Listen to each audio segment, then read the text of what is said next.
Welcome, ladies and gentlemen, to an unplugged edition of Transformers Reviews. Guys, due to technical equipment issues, we're doing this way. So I apologize for the less than polished view you're going to be getting, but I still wanted to put this video out. So, getting into it, Origins Bumblebee. Now, my friends will know that I actively avoid Bumblebee at many turns. That's the reason I got hubcap. It was a way to stick it to Bumblebee. However, because this is based on not only what I feel is a siege design, but also the fact it was his very first ever version we saw of the character as a flying saucer on Cybertron, I was like, you know what? I think we can flex the rules this time. Now, looking at this, you can see that Hubcap is sporting a very light yellow paint job. But then you move all the way over to the right. Sunstreaker is sporting a little bit of a darker color scheme. He's actually got two different types of yellows on him. But the thing is Bumblebee has the darkest yellow paint scheme on here. Now, the camera is not really showing it off super well. But trust me, guys, he is definitely the darker one. Now, also something interesting is, you know, we see the arc and stuff, and I'm picking up a lot of very similar visual cues from the arc. Now, it's not exact, and again, his saucer form was not meant to mimic it, but I'm getting some very vague design cues from that. Now, like I said, you guys can obviously tell about the Siege battle ports, so if you guys, you know, want to go with a guns extravaganza, you can. But the thing is, it makes me wonder, was this actually a Siege design? Because there was no Bumblebee in that line. You know, and to be honest, it is a bit flaky in robot mode. So I don't know, like if that is the case, did they just shelve it saying, you know, okay, we're rebooting the line, let's kind of wait until later, you know, and look at where we're at. We're post-Kingdom, and this thing is insanely popular to you know, for people trying to get it. So if that is the case, well done, Hasbro. But other than that, you guys have seen how he looks with other, you know, modern Earth vehicles. But if we go ahead and we pull in a few other Cybertronian-esque vehicles, you guys can see how he stacks up against Zetar and... Yeah, it's like almost 11 o'clock and I'm blanking out. Anyway, as you can see with these guys, he fits right in.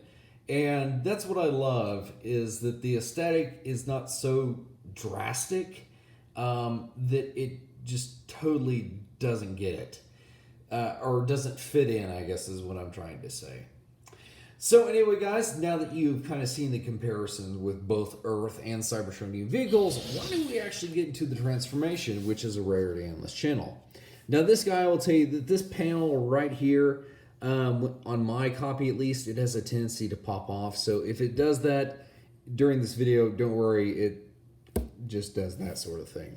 So in getting to do this, what we want to do is we want to go ahead and start popping up this main canopy section right here. And then what we will do is we will go ahead, and you guys can see where his robot mode head is peeking out there. So we're going to kind of just pull these two apart and back. And, oh, look at that. So far it didn't pop off. You guys can see, then we'll plug that piece down there. This will kind of, well, hold on here, we got to take care of this. Unplug the wing section here. And this will fold up like that, back onto the leg, and then that frees up this foot section, which you will then collapse it back like that. And he's got an extremely wide stance going on there. So now we just simply repeat the process. Get that there. Kind of fold it down. Trying to be conscientious of doing this on the camera. So again, just mirrored of what we did the first time. So unplug that, goes in like that, back onto the leg. And you know what? And once, like the first time, it's a little bit iffy, especially with those panels, but it's not a painful process by any stretch. And I'm going slow just to kind of show you guys I've got this transformation down pretty well now. Okay, so then we come back over here.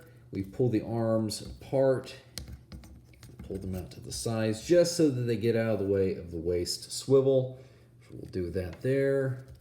And pretty much the chest is where it needs to be. Now I'm going to leave these out where the arms are, they're out right now.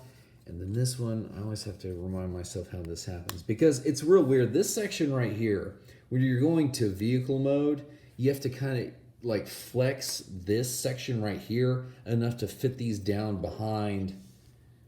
I don't know if you can, this section right here. So that's probably the most tenuous, you know, because I'm trying not to absolutely destroy the plastic. And then we'll take these arms, fold them back like that, and then all that is left on this arm is the hand, which if you can kind of get your, you know what, why are we doing this the hard way? Make it easy, stupid. There we go. And he's got one arm there. Fold that back. And look at that, he's already got his gun in his hand. Alrighty, so as I said, it is a little bit flaky in robot mode, but it's not terrible. I really like this version of Bumblebee. And to be honest, the fact is, you know, in the animation, he was his VW esque robot mode. So the fact that they kind of kept a little bit of those cues, especially with the feet and the chest over here, you know, and just the general arms and stuff. But obviously you can see the Cybertronian bits, which I'm okay with that. I mean, I actually like it. Now, as you can see, he does come with this very appropriate styled gun, which is weird. On the box, it actually shows this being like a silver. And the other thing that they show being silver that he does come with is his jetpack. You know what? But it ties in better, I think, if it is black, because what's one of his primary colors. So you can plug that in there. And then if you want to, you know, utilize the fantastic, I mean, don't get me wrong, guys, even though we've seen this for 3 series straight, or 4 if you count the studio series, I still love this. So I guess if you wanted to have Bumblebee, just plug in that fire effect there and there. Maybe get his feet like he's actually, you know, just kind of like, I don't know. Let's see, he's kind of like that. There you go. That's more of like a more hovering by jetpack pose, and then you just have him kind of raining. Why are you not staying on there? Come on now. Just because I'm doing this live, you're going to test me like that? So you guys can kind of see how he looks like that, which is really very cool. I'm down with that, definitely. And I did not think about this. Okay, we're going to have a fun time reorienting the camera here, because while he fits into the frame very well, I'm not so sure his taller friends will. Which, you know, if we have this version of Bumblebee, would it be fair to not bring in Wheeljack? I mean, come on, these are the first 2 Transformers you ever see. And even though this is, you know, Earthrise Wheeljack, I wouldn't mind sticking these guys next to each other, because that's really kind of cool. Now, one thing also that we can see how he stacks up to figure like Silver Streak, or if you want the more classic, here he is with Prowl. So there you have that. But other than that, guys, really the only other thing that he comes with actually about 5 of these energon rods. And, you know, again, that's referencing the very first scene that we see with him, Wheeljack. The one thing is that unless a figure has the opening and closing hands, he kind of has like tucked these under his arm. And originally in the parts of the review I shot before the equipment, I actually had pictures of that. So, you know what? It's a nice little thing that's added, but it feels mostly useless because Bumblebee, like 98% of the Transformers that have the fist holes, he can't even hold these because the end is too big. And I've tried several other figures, and really it's just, they just roll around on the table and they get all over the place, and I'm just like, why even bother? But you know what? It's at least something, and it makes you feel like you're getting more of your money's worth. So anyway, guys, I'm sorry again that this was not as flashy as our normal type reviews. But I just wanted to get Bumblebee out there. And so anyway, we got a rare transformation vid out of it. Not like PA doesn't do that. And he's a lot better at it, obviously. Due credit. But anyway, guys, just before we go, quick thank you to all my subscribers and everybody that has been commenting on the videos recently. I appreciate that from you guys specifically. So anyway, until next time, guys, we will see you in another review.